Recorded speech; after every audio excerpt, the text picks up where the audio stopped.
Audio Jungle.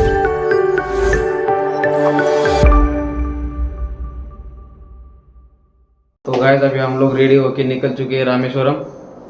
दीपक भी ready हो गया, स्वप्निल भी रेडी हो गया। Good morning Deepak. Good morning. Swapnil good morning. Good morning. जाना है कि नहीं रामेश्वरम? जाना है चलो। जहाँ पे अभी हम जा रहे हैं, हर हर महादेव। जहाँ तो चलो गाइस देखते हैं और सुनते हैं रामेश्वर मंदिर की कहानी। भारत के 4 धामों के बारे में हम सभी जानते हैं। भारतीय धर्म ग्रंथों में बद्रीनाथ, द्वारका, जगन्नाथपुरी और रामेश्वरम की चर्चा 4 धाम के रूप में की गई है।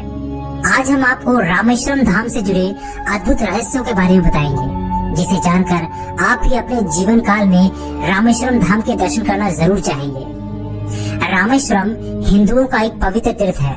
यह तमिलनाडु के रामनाथपुरम जिले में स्थित है।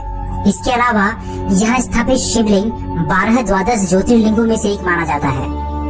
भारत के उत्तर में काशी की जो मान्यता है, वही दक्षिण में रामेश्वरम की है। रामेश्वरम चेन्नई से लगभग 450 मील दक्षिण पूर्व में है। रामेश्वरम का मंदिर भारतीय निर्माण कला और शिल्प कला का एक अद्भुत नमूना है। अगर आप इसके प्रवेश द्वार को देखेंगे तो यह 40 फुट ऊंचा है। रामनाथ की मूर्ति के चारों ओर परिक्रमा करने के लिए 3 प्राकार बने हुए हैं। इनमें तीसरा प्राकार 100 साल पहले पूरा हुआ। इस प्राकार की लंबाई 400 फुट से अधिक है। दोनों ओर 5 फुट ऊंचा और करीब 8 फुट चौड़ा चबूतरा बना हुआ है। चबूतरों के एक और पत्थर के बड़े बड़े खम्भों की लंबी कतारें खड़ी है। प्राकार में और मंदिर के अंदर सैकड़ों विशाल खम्भे हैं, जो देखने में एक जैसे लगते हैं, परंतु पास जाकर जरा बारीकी से देखा जाए तो मालूम होगा कि हर खम्भे पर बेल बूटे की अलग अलग कारीगरी है। इन अद्भुत खम्भों को देखकर देश विदेश से आए सैलानी दंग रह जाते हैं। यहाँ के मंदिर का तीसरा प्राकार का गलियारा विश्व का सबसे लंबा गलियारा है। रामनाथ के मंदिर के बारे में एक सोचने वाली बात यह है कि इस मंदिर के आसपास चारों ओर दूर दूर तक कोई पहाड़ नहीं है, जहाँ से पत्थर आसानी से लाए जा सके। गंधमादन पर्वत तो नाम मात्र का है, वह वास्तव में एक टीला है और उनमें से एक विशाल मंदिर के लिए जरूरी पत्थर नहीं निकल सकते। ऐसा माना जाता है कि रामेश्वरम के मंदिर में जो कई लाख टन के पत्थर लगे हैं, वे सब बहुत दूर दूर से नाव में लाद कर लाए गए हैं। चलिए अब बात करते हैं रामेश्वरम धाम की स्थापना की। जब श्री राम रावण का वध कर लंका पर विजय प्राप्त करने के बाद वापस अयोध्या लौट रहे थे, तो उन्होंने समुद्र के इस पार गंधमादन पर्वत पर रुककर प्रथम विश्राम किया था। उनके साथ सीता तथा अन्य सभी गण भी थे। उनके आगमन का समाचार सुनकर बड़े बड़े ऋषि मुनि वहां दर्शन के लिए पहुँचे और उन सभी ने श्री राम से कहा कि उन्हें ब्रह्म हत्या का पाप लग चुका है। श्री राम जी ने ऋषियों से आग्रह किया कि आप लोग कृपा करके बताने का कष्ट करें कि इस पाप से मुक्ति का उपाय क्या है। उन ऋषियों ने आपस में विचार विमर्श करने के बाद श्री राम को बतलाया कि आप एक शिवलिंग की स्थापना कर शास्त्रीय विधि से उसकी पूजा कीजिए। इस प्रकार से शिवलिंग का पूजन करने से आप सभी प्रकार के पापों से मुक्त हो जाएंगे। ऋषियों की सभा में उपयुक्त निर्णय होने के बाद श्री राम जी ने महावीर हनुमान को आदेश दिया कि आप कैलाश से शिवलिंग लेकर आइए। श्री हनुमान जी शीघ्र ही कैलाश पर्वत पर पहुंच गए, किंतु वहाँ शिव का दर्शन नहीं मिला।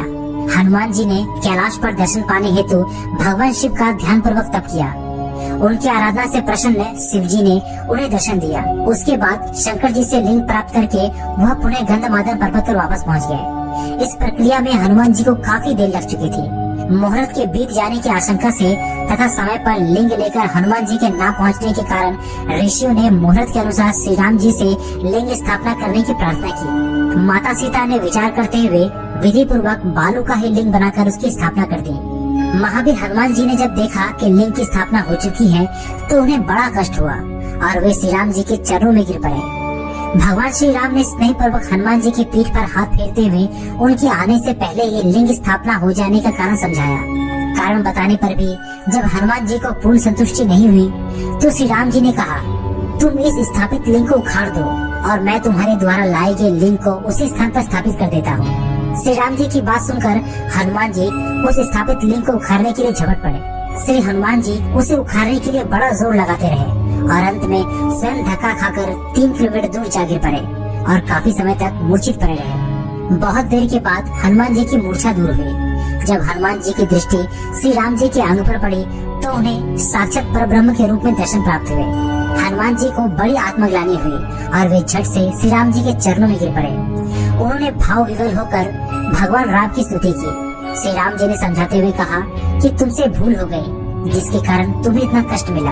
उन्होंने बताया कि उनके द्वारा स्थापित इस शिवलिंग को दुनिया की सारी शक्ति मिलकर भी नहीं उखाड़ सकते।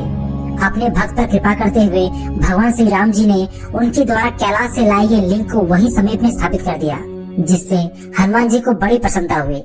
श्री राम जी ने उस लिंग का नाम हनुमंतरेश्वर रखा। ऐसा माना जाता है कि यह मंदिर मूल रूप से एक छोटी सी फूस की झोपड़ी में एक साधु की देखरेख में था। इसके बाद सदी दर सदी इसकी संरचना की गई। श्रीलंका के राजा पराक्रम बाहु ने 12वीं सदी में श्री रामनाथ स्वामी, श्री विश्वंथर और श्री विशलकश के चारों ओर गर्भगृह का निर्माण किया। इस मंदिर के गर्भगृह में स्थापित जो लिंगम है उसके बारे में कहा जाता है कि वह भगवान के द्वारा स्वयं स्थापित किया गया था। यह कोई साधारण मंदिर नहीं है, यह धर्म और आस्था की मिसाल है। हर साल लाखों की संख्या में भक्त इस मंदिर में दर्शन के लिए आते हैं। कहते हैं जो मनुष्य परम पवित्र गंगा जल से भक्ति पूर्वक रामेश्वरम शिव का अभिषेक करता है अथवा उन्हें स्नान करवाता है तो वह जीवन मरण के चक्र से मुक्त हो जाता है और मोक्ष को प्राप्त कर लेता है। दर्शन लेके भी इतनी लंबी लाइन लगानी पड़ रही है, तो अभी दर्शन करके मिलते हैं। अभी हम लोग ने दर्शन कर लिया है और अभी एग्जिट कर रहे हैं। अगर आपको देखना है तो आपको खुद आके देखना पड़ेगा, क्योंकि यहाँ पे कैमरा अलाउड नहीं है, इसलिए हम लोग ने वीडियो फ़ोटो कुछ निकल नहीं पाए। तो अगर आपको देखना है तो आपको खुद यहाँ पे आना पड़ेगा। और यहाँ पे तीर्थ स्नान भी होता है, सब होता है, तो आप आइए और देखिए। अभी बाहर आके थोड़ा प्रसाद वगैरह लेके और थोड़ा शॉपिंग वगैरह, मेरे दोस्तों को शंख और डमरू भी लेना है, मुझे भी डमरू लेना है। तो आप ज़रूर आइए रामेश्वरम, देख सकते हैं ये रामेश्वरम। अभी कुछ तो खा लेते हैं नाश्ता के लिए।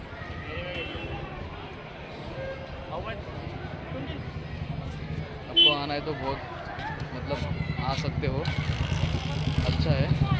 और यहाँ पे 22 तीर्थ भी है और आपकी तीर्थ यात्रा भी हो सकती है। अगर गाइस यहाँ पे शॉपिंग करने ऐसा बहुत है, लेकिन यहाँ पे ओरिजिनल शिवलिंग आपको दिखाता हूँ। ये शिवलिंग ओरिजिनल नहीं रहता है, लेकिन ओरिजिनल शिवलिंग देखिए, ये देखिए, ये ओरिजिनल शिवलिंग है। शिवलिंग का आकार सेम टू सेम ऐसे रहता है, ये देखिए, ये सब ओरिजिनल शिवलिंग है। इसमें से मैंने एक ख़रीद लिया है, एक 50 रुपीज़ का वन है। एंड देख सकते हो कितने भारी भारी है।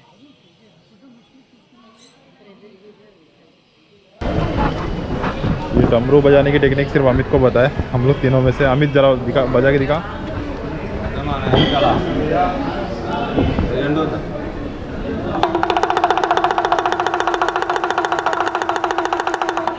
वाह, सही सही सही। मैं भी डमरू लेने वाला और डमरू बजाना सीखने वाला हूँ, क्योंकि घर में इसका साउंड बहुत ज़्यादा इफेक्ट करता है, पॉजिटिव एनर्जी लेके आता है।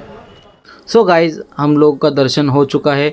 हमें पता चला है कि यहाँ पे ओरिजिनल शंख और डमरू मिलते हैं, तो हम लोग वो ख़रीदने के लिए यहाँ मार्केट एक्सप्लोर करेंगे और आपको भी दिखाएंगे। और आपको भी शंख और डमरू लेना है तो लेने की सारी इन्फॉर्मेशन आपको अगले ब्लॉग में मिल जाएगी। वीडियो पसंद आई तो लाइक, शेयर और कमेंट करके ज़रूर बताना। अभी के लिए इतना ही, मिलते हैं नेक्स्ट ब्लॉग में। Bye bye.